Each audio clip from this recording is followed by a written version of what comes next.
Hola familia bonita, ¿cómo están? Espero que todos estén muy bien. Me ha tocado el capítulo 12, La paz. Nos dice que en la paz ya no hay conflicto. La negatividad está ausente por completo y el amor es omniabarcante. Se experimenta con una serenidad, con una quietud, con una plenitud, realización, felicidad. Hay silencio interior y luz, un sentimiento de unicidad, de unidad, de felicidad, de libertad total. La paz es imperturbable. Las acciones no requieren esfuerzo y su efecto es espontáneo, armonioso y amoroso. Este es el estado último al que aspiran todos los buscadores. El profundo impacto de la paz. Todos hemos tenido momentos de profunda paz, donde el tiempo y el espacio parecen detenerse de repente y entramos en contacto con lo infinito. Últimamente, los últimos años, han habido una serie de libros, ¿cierto?, que, que se han publicado con respecto a la experiencia cercana a la muerte. También nos comenté una película, Horizontes Perdidos, donde aquellas personas que mueren, ¿cierto?, y regresan de la muerte, tienen una visión del mundo y un significado completamente distinto. Ya cuando han experimentado esa profunda paz, ya no sienten que son víctimas del mundo. Mediante la entrega continua experimentamos estos estados de paz cada vez más con frecuencia.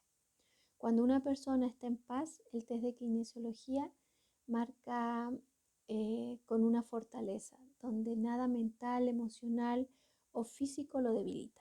La experiencia de la paz interior viene acompañada de una gran fortaleza. En este estado dice que somos invulnerables a las amenazas del mundo. Cuando se establece este estado de paz, ya no es posible el sufrimiento humano. La transmisión silente. Las personas que han alcanzado este estado, este nivel, son calificados como iluminados o en estado de gracia. Y aquí encontramos a los grandes maestros espirituales avanzados, los sabios, ¿cierto?, los santos.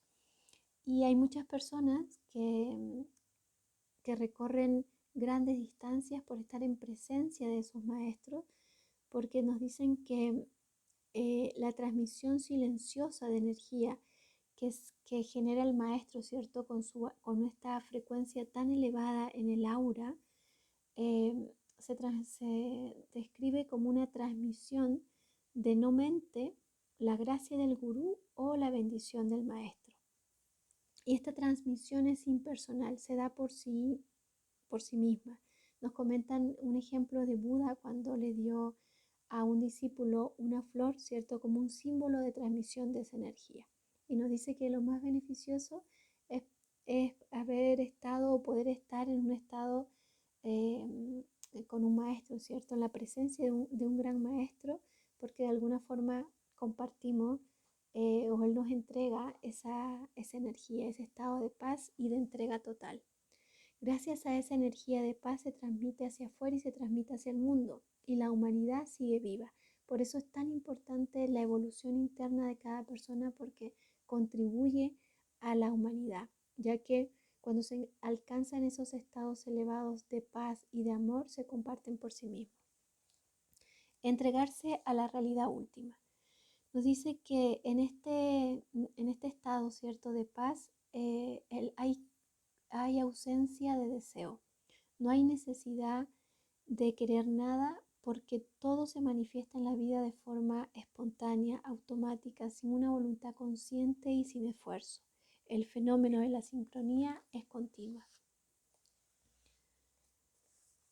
Una vez que se va experimentando este estado, la intención es poderse mantener lo más posible, ¿cierto?, de una manera permanente en este estado de paz. Nos comenta un relato de cómo él en los tres últimos 3 años y medio de experiencia de una entrega continua, eh, cómo se le describe, ¿cierto?, a qué se parece y cómo sucede este estado de paz. Y nos dice que estuvo 11 días, en una entrega continua con un nivel de conciencia que nunca antes había alcanzado. Y entre ese proceso también surgió la duda. Y justamente cuando surgió la duda se dio cuenta que en esa duda estaba el obstáculo, ¿cierto? Y ahí lo abandonó y nuevamente la entrega empezó a ser profunda. Nos comenta la experiencia que tuvo en un restaurante cuando estaba sentado solo y de repente el mundo se transformó milagrosamente. Se produjo una profunda sensación de paz y quietud. El tiempo dice que no significaba nada, el espacio tampoco existía, todas las cosas estaban conectadas, solo había una vida expresándose como un único ser a través de todos los seres vivos. Sentía que era obvio que el ser era invisible, sin principio y sin fin. Ya no había ninguna sensación de separación, dice, por el contrario, había una conciencia de ser todas las cosas. Y ahí también le surgió o se reveló cómo había sucedido que la verdadera identidad atemporal había sido olvidada. Y nos comenta que se había expresado a través de un pensamiento de experimentar una existencia separada y esta expresión se había manifestado como una personalidad individual, como una identidad individual, como un cuerpo físico. Nos dice que en esta experiencia, ¿cierto? La conexión interna de todas las cosas eran absolutamente obvias. Es decir, pudo ver lo falso de cómo había surgido esta falsa identidad individual física cuando pudo también experimentar todo este ser en unidad. Dice que a modo de experimento mantuvo un pensamiento durante una fracción de segundos para ver qué pasaba. Y el efecto, dijo, el efecto a nivel físico se produjo casi instantáneo. Y en su pensamiento había pensado en mantequilla y café. Y pasaron segundos, ¿cierto? Cuando vino el camarero inmediatamente a ofrecerle justamente lo que él estaba pensando.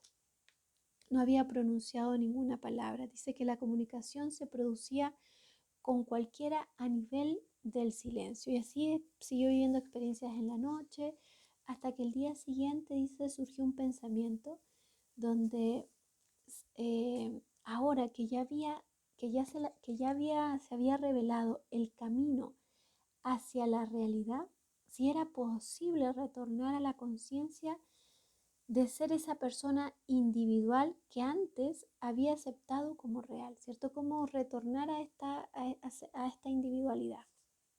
Bueno, dijo que retomar la conciencia individual significaba hacer una elección, pero en realidad la elección se hizo sola, porque ya no había ningún yo que la tomara. El deseo de experimentar el yo individual se volvió a reactivar a sí mismo. Y cuando se fue produciendo ese proceso, ¿cierto? Ese retorno hasta que llegó completamente, ¿cierto? Al retorno completo, dice que la sensación que experimentó era totalmente distinta con respecto a su identidad personal. Se había revelado la verdad del ser. Hubo un tiempo, dice, en que estos estados que él había experimentado, ¿cierto? De conciencia, se creía que solamente eran exclusivos de los místicos, pero últimamente, ¿cierto? La ciencia ha postulado una frecuencia trascendente más allá del espacio y del tiempo.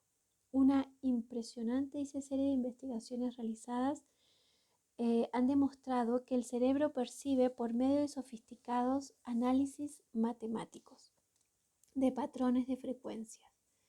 Y estos hallazgos han sido traducidos en los que se le han llamado un paradigma holográfico, que afirma que el universo todo está conectado, incluida la mente humana.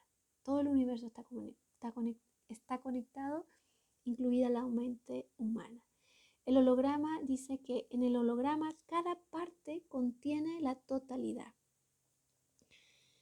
Nos dice que en consecuencia cada mente individual es capaz de reflejar todo el universo. Y bueno, han habido evidencias, dice, ¿cierto? Hay evidencias en las cuales en estas evidencias hay libros que han publicado, ¿cierto? Aquí nos da una lista de libros, también han habido líderes que lo han investigado, pero el resumen de estas teorías nos dice: Nuestros cerebros construyen matemáticamente la realidad concreta, interpretando frecuencias de otra dimensión, el reino de una realidad primaria, pautada y significativa que trasciende el tiempo y el espacio. Por lo tanto, el cerebro es un holograma que interpreta un universo holográfico. Y nos dice que es interesante que las teorías de la física avanzada son producto de las actividades del hemisferio izquierdo, ¿cierto? Ahora, nos dice que el contexto que se está desarrollando a partir de estas investigaciones científicas se usan en el cerebro izquierdo, ¿cierto? Nos lo vuelve aquí a confirmar. Y coinciden, paradójicamente coinciden, con la realidad observada por el místico que representa la función del lado derecho. Es decir, ambos, ¿cierto? La ciencia como esta observación mística, ¿cierto? Llegan a la misma realidad. Y así nos dice, ¿cierto? Que cualquiera que sea la ladera de la montaña que decidamos escalar, siempre terminaremos en el mismo punto, la cima, ¿cierto? Pueden haber muchos caminos, pero la verdad siempre es una sola y vamos a llegar a lo mismo. Bueno, y aquí esas serían dos opciones, ¿cierto? Este estudio científico del lado izquierdo y esta observación mística del lado derecho.